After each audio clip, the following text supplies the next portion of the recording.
Hi everyone, how are you guys doing? Thank God we made through another week. We are probably not to get together for a while. President Trump extends social distancing through end of April. Initially, it was supposed to be only 2 weeks. Now, one more month to go. Obviously, I miss you guys all, our teachers. I miss good old days. Streets are empty. Business not as usual. Even Disneyland. That's right. No one is there. It's empty. Coronavirus has such an ill effect on the whole world. Regardless of race and social class, regardless of age, either young and old. Even a prince or prime minister also tests positive.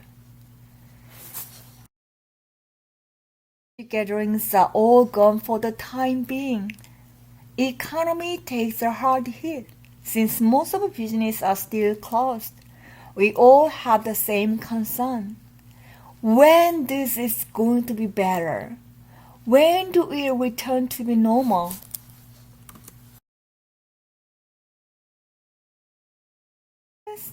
God is even nearer to us. He is near to the brokenhearted. Greater is He is in you, His Almighty Savior. Philippians chapter 4 and 6. Do not be anxious about anything, but in every situation, by prayer and supplications. It means if you humbly ask God when you feel anxious, then peace of God will guide us. Peace be with you. Let's jump right into today's Bible story. In Persia, many years ago, the Jews from Babylonian captive came back to Judah. Yes, some Jews returned to their homeland, but still many Jews remain in Persia. Nehemiah was a high official of a king, king's right-hand guy. Just like Daniel, Nehemiah was very powerful, who closely serving King Artaxerxes. He's a cupbearer, means he examines all the beverage king takes, like a cheap bodyguard. Evidently, he got good social status with luxurious royal life. He got it all.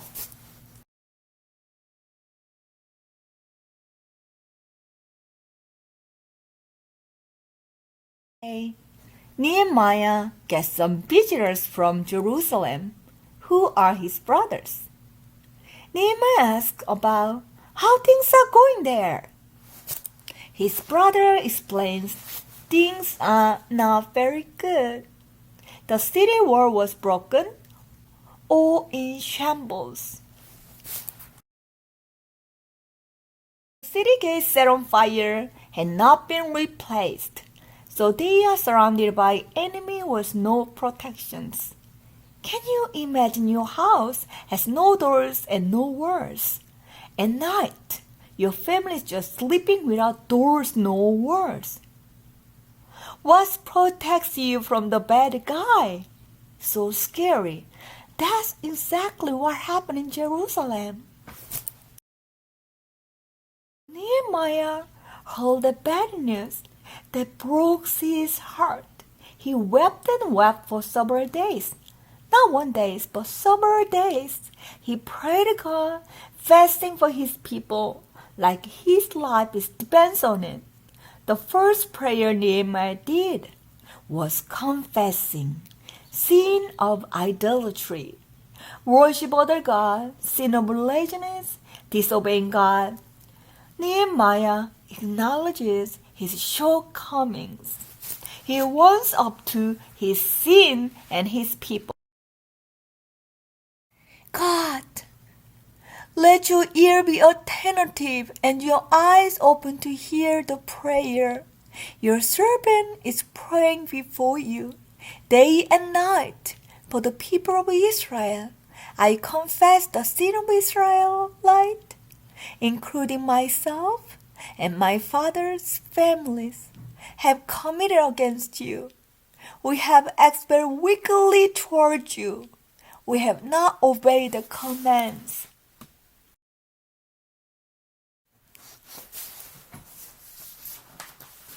How about you guys? When was last time you confessed your sin and wept over it? A sincere prayer moves God's heart. God doesn't want you to have dirty sin inside you. Sin is stinky. Your heart is God's temple. He wants it to be clean. Let's confess our sin just like Nehemiah. Sin of lies, disobedience, laziness, obsession with games. You know how dangerous obsessing with games? Let's not our sin separate us from love of God. Nehemiah asked, "How are God's people doing in Jerusalem?" The men had bad news. The people are in trouble. The walls around Jerusalem are broken down and the gates have been burned down. Nehemiah cried. Then he prayed and fasted. The king noticed Nehemiah and asked, "What's wrong? Why are you sad?" Nehemiah was afraid. No one was supposed to be sad around the king. Nehemiah said, "The city where my ancestors are from is in ruins, and the gates of the city have been burned down."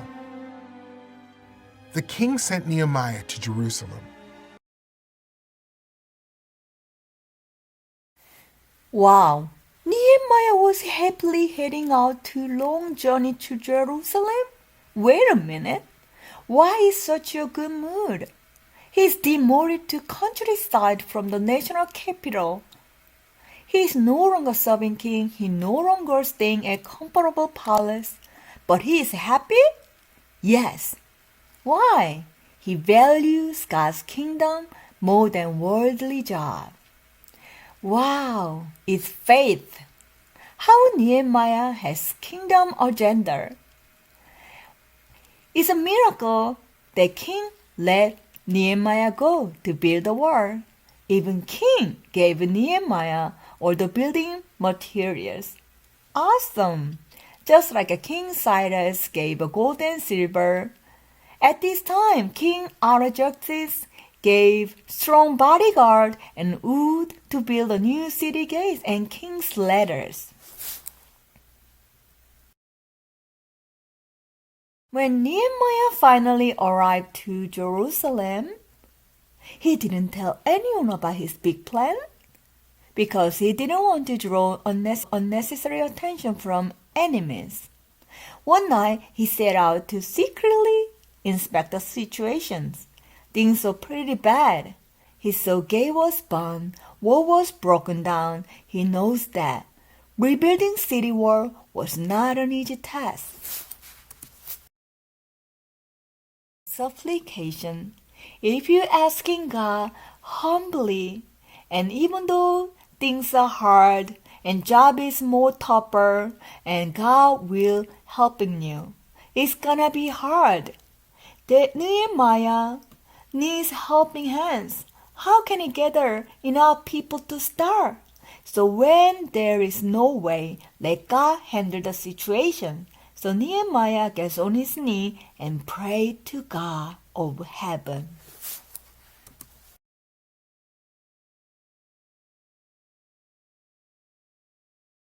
We need to trust in God when things going bad.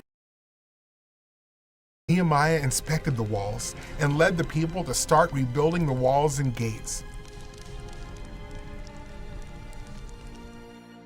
The workers put in doors, bolts, and bars. They cut stones and lifted them into place on the wall, and they filled in gaps and holes. All around the city, people worked side by side. Soon, the wall was half as tall as it had once been. Not everyone was happy that Jerusalem's walls were being rebuilt. Some men who lived nearby were angry. God's people kept working on the walls, but their enemies made a plan to attack them and stop their work.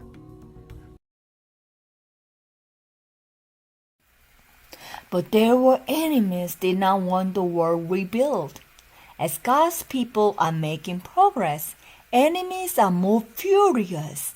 They mock and make fun of them. Enemies said, "Even a fox climb on what you are building. It will break down. Oh, you guys are such a fool. You guys are rebel against the king." All these accusations. What was Nehemiah supposed to do? Number 1, arguing with them. Number 2, pray to God to provide a way to finish this work. Answer is number 2. Pray to God despite of all these challenges. Nehemiah trusts God will give them success. Instead of being anxious, he rather prayed to God for workers to finish their jobs. Even enemies keep pressing hard against them. They constantly rebuilding the wall, closing the gaps, as they posting a guard day and night. Each family repairs a section of the wall. That's right. We all have a part to play. Our God is pleased when we and our family serve Him for His glory. Nehemiah chapter 1 and 9. Even if your exiled peoples are at the furthest horizon, I will gather them from there and bring them to the place I have chosen as a dwelling for my name. He knows a way. God has a solution. God wants us to trust Him. Do not be anxious about anything. Worrying is easy, but in praying in every situation, that's hard. It takes faith. A question is, do you have that faith? Not to worry, simply take one prayer at a time. We are going to get through this tough time together. God's people prayed and chose men to guard the walls all day and all night. But the people were discouraged. Our enemies are everywhere, they said. Nehemiah reminded the people that God was with them. Don't be afraid. God is great and powerful, Nehemiah said. Be ready. If our enemies attack us, God will fight for us. Enemies could threaten God's people, but they could not make God's people stop building. Their enemies were not in charge of rebuilding the wall. God was. God is in charge. God doesn't want us to be anxious all the time, but God commands us that we pray in everything, in every situation, all time, because God knows this life is not easy. God knows life is tough. Whenever you have something comes to your mind and make you worry, remember it. When you pray to God, your anxiousness, worries turn into the peace, and then we need to trust in God's promise. Not only Nehemiah, but also we have an enemy who discourages us, make us fearful of a current situation. Every day we hear bad news, make us scary of unknown future.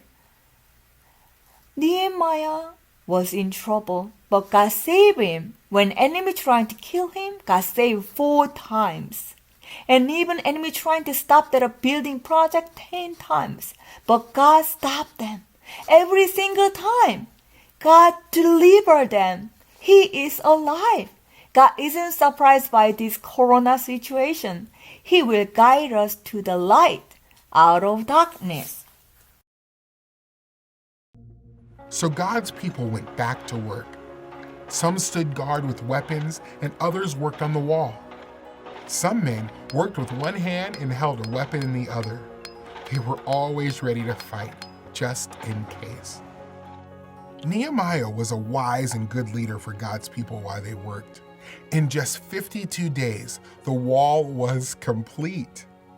The gates were repaired and the wall was restored.